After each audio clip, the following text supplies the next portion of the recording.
Bienvenidos a la penúltima clase de nuestro curso. En esta ocasión les enseñaré a inferir el propósito de un texto. En la norma se detalla explícitamente que la prueba única nacional evaluará nuestra capacidad para inferir el propósito de un texto. En el examen, esta pregunta puede aparecer de dos formas. La primera, cuando te piden el propósito principal de todo el texto. Y la segunda, te piden el propósito principal, pero ya no de todo el texto, sino de un fragmento del texto. En este caso, ¿cuál es el propósito principal del autor al citar este comentario? Bueno, el comentario es este. Podría ser un poquito más voluminoso, podría ser cuál es la finalidad del tercer párrafo, pero lo concreto es que la pregunta gira en torno a una parte del texto. Otra cosa, que aquí en la primera pregunta sale la palabra propósito, pero en la segunda utilizan el sustantivo finalidad. Podrían utilizar el término objetivo o también la otra que es más conocida, cuál es la intención. En cualquier caso, debo tener la capacidad para inferir lo que el autor pretende con o todo el texto o con algún fragmento específico que hayan citado en la pregunta. Vamos a empezar diferenciando dos conceptos. Lo que el autor hace, que es la acción, lo que realiza en el texto, y el propósito que tiene el autor al realizar esa determinada acción. Imaginamos que tenemos un texto de 5 párrafos y en este texto vamos a encontrar información explícita e información implícita que me van a permitir inferir u observar que el autor está realizando ciertas acciones en el texto. Estas acciones que realiza en el texto pueden estar solo en una parte o podrían estar a lo largo de todo el texto. O sea, puede ser que el autor esté exponiendo en el primer párrafo y en el segundo párrafo esté explicando y en el tercero esté comparando y en el cuarto esté criticando. Entonces, es posible que las acciones en cada párrafo sean distintas, pero también es posible que a lo largo de todo el texto haya una sola acción. Se me ocurre que a lo largo de todo el texto el autor explica una idea. El otro concepto que quiero que quede claro es lo que el autor pretende, que vendría a ser el propósito. Entonces, la acción sería lo que el autor hace y el propósito sería lo que el autor pretende con esto que está realizando. Entonces, es posible que el autor esté exponiendo información acerca de un tema, por ejemplo, pero su propósito no es exponer, sino su propósito es enseñar. Es posible que el autor esté explicando alguna idea, alguna situación, algún concepto, alguna propiedad, pero su propósito no es explicar, eso es lo que realiza, pero su propósito es aclarar una confusión que ha surgido respecto a ese concepto, por ejemplo. Es posible que el autor esté criticando en el texto, pero su propósito sea sugerir o incitar a que se realice un cambio. Entonces, no siempre va a coincidir lo que el autor hace con lo que pretende. Puede ser también que coincida. Es posible que el autor a lo largo del texto esté explicando y que su única intención sea explicar. Pero también es posible que el autor explique con la intención de aclarar un concepto. Al principio habíamos comentado que había dos formas de preguntar por el propósito. La primera era el propósito focalizado. ¿Qué significa propósito focalizado? Que tú tienes un texto, imagínate que tienes este texto o este es un párrafo del texto. Imagínense que es un párrafo de los 6 que vienen en nuestro examen. Ahora observen la pregunta. ¿Cuál es la finalidad principal que tiene el autor cuando termina el texto con la palabra punto? Eso es lo que el autor hace en el texto. Y nos están preguntando cuál es la intención, o sea, qué es lo que se pretende con ello. Entonces el autor no lo dice. La respuesta a esta pregunta no es literal, yo tengo que inferir el propósito. Cuando leemos el texto nos percatamos de dos detalles. El primero es que la palabra punto está escrito enteramente en mayúsculas y además entre signos de exclamación. Uno utiliza esos signos cuando quiere expresar énfasis.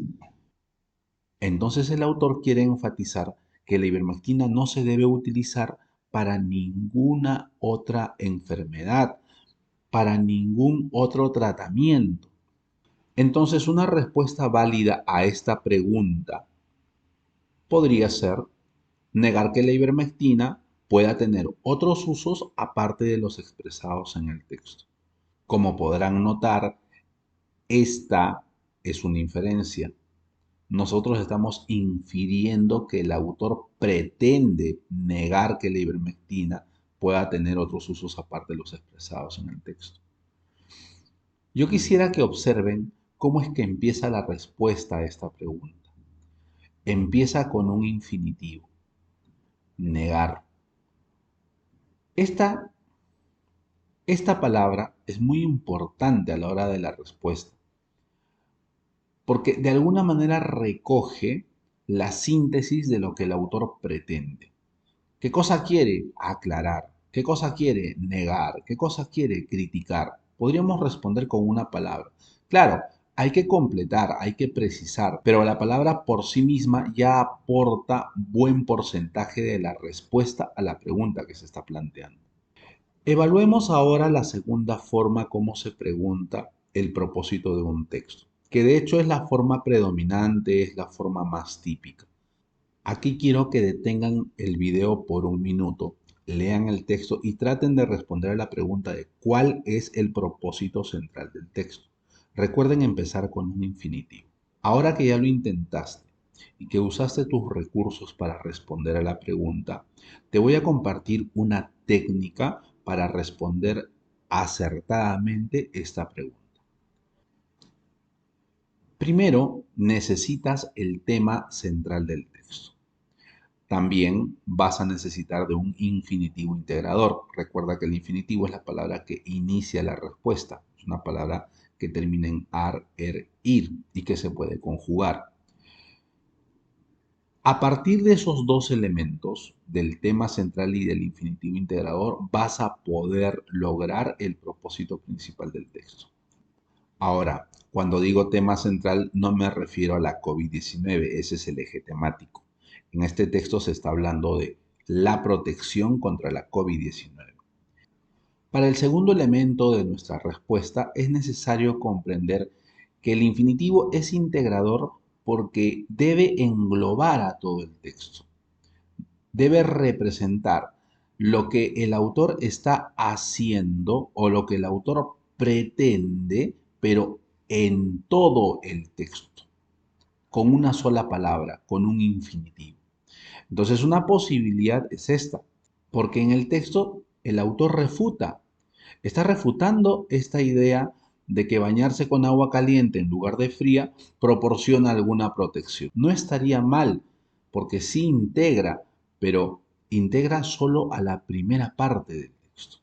En la segunda parte, en cambio, ya no se dedica a refutar esa idea, sino a darnos una sugerencia.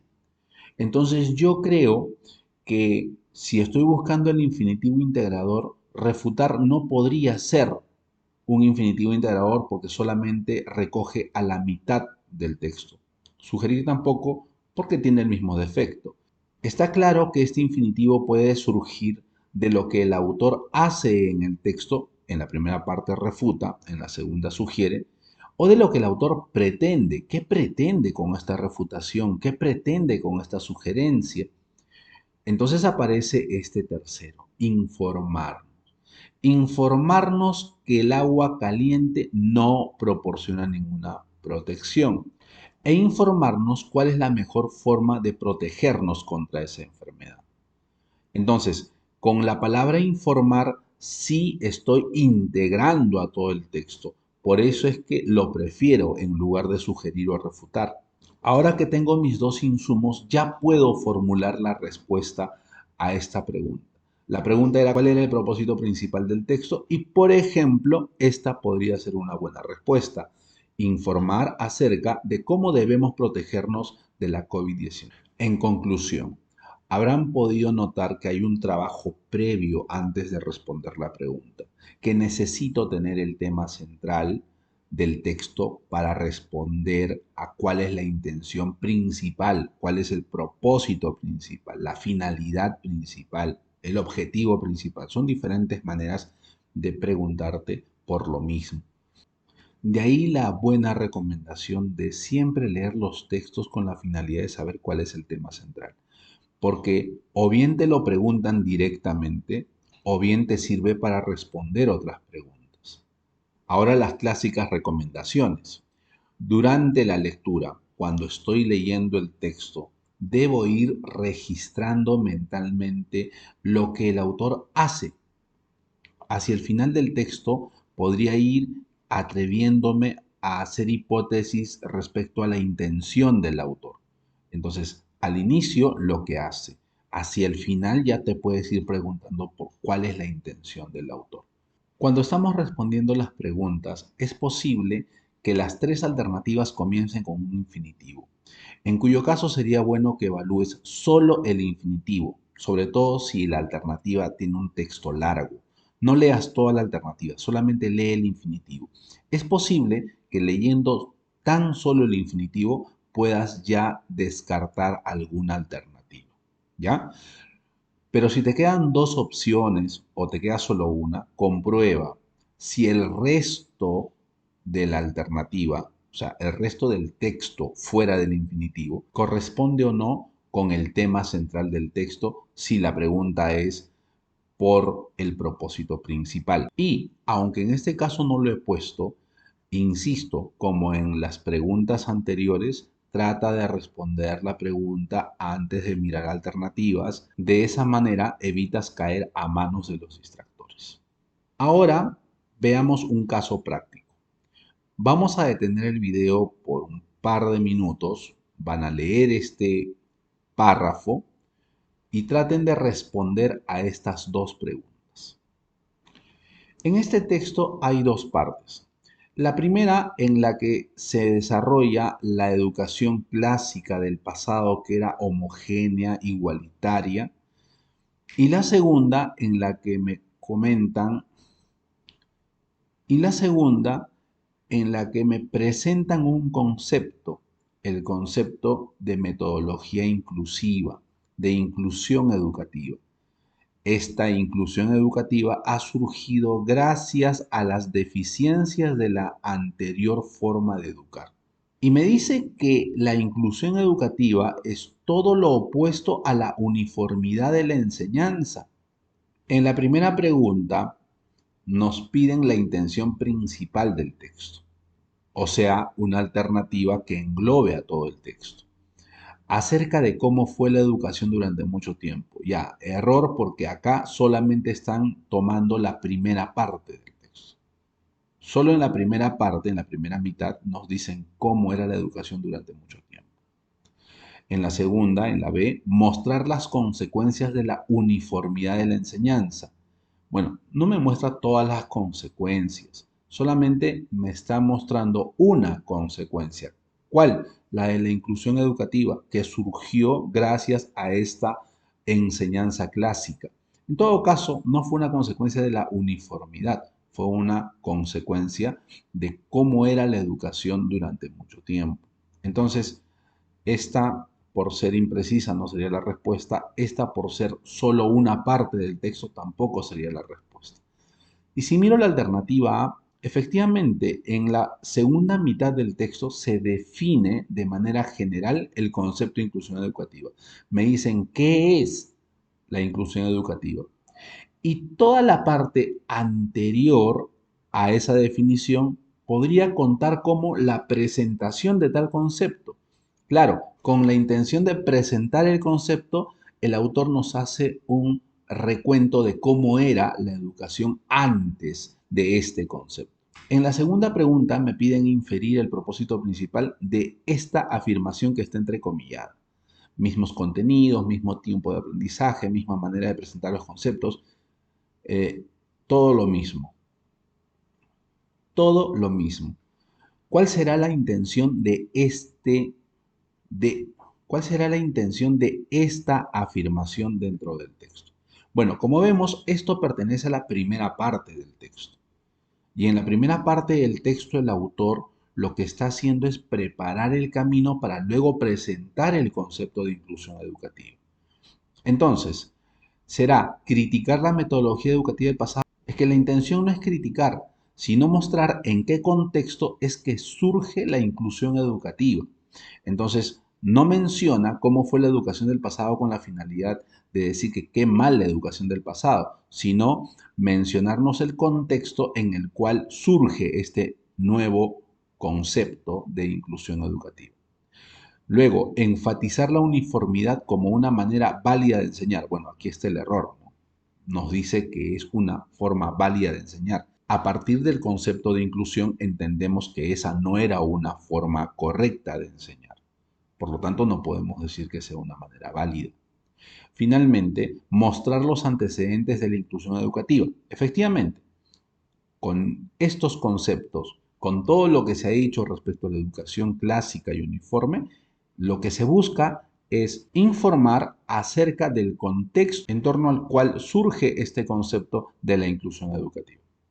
Bien, ahora los invito a aplicar todo lo que hemos aprendido en los textos del cuestionario. Muchas gracias.